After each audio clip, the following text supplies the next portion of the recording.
Welcome back. Wednesday's school shooting is the 18th school shooting this year, one of the top 5 deadliest in our nation's history. A gun control advocacy group labels an incident a school shooting anytime that a firearm is discharged within a school building or the campus. Here's a look. We got a map for you, just a handful of the shootings that have happened this year. These were some of the bigger ones. And in 8 of those school shootings, a gun was fired, but no one was hurt. Sadly, we had so many people that were hurt yesterday.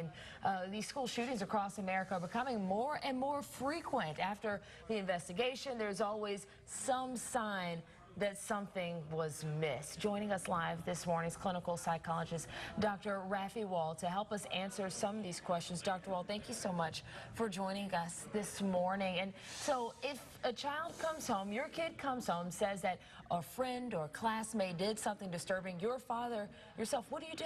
You always ask questions. There's nothing too trivial that your child can tell you that you say, oh, this isn't that big a deal. The worst thing that happens is you ask more questions and it was not a big deal.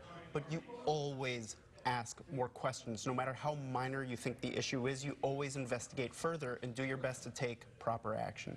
And so how do you have a talk with your children about what they're seeing on the news right now? Do you wait for them to come to you? Do you take the forefront on this? What do they do?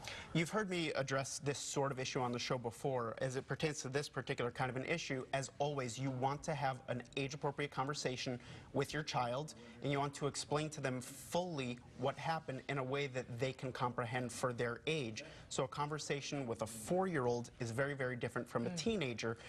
It's interesting because my wife is a school principal, and I was talking to her yesterday about whether it's harder to deal with this issue with high schoolers or with elementary school children. And it's interesting because with high school children, they all know about it, they're all dealing with it, and it's almost like they're adults, so you have to address it in an adult way. But with elementary school children, you have to address it in such a way that they can comprehend and that it doesn't frighten them.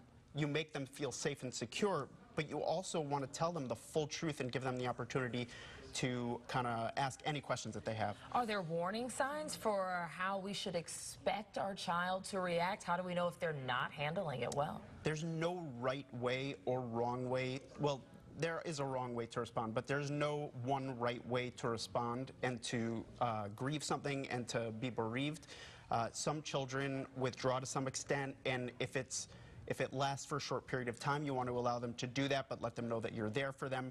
The only thing that really is not a healthy way for a person to grieve is to sort of completely ignore that something happened, to kind of go on with their lives as if nothing has happened, or for them to act out in anger. So those are the 2 issues that you really would want to be concerned about.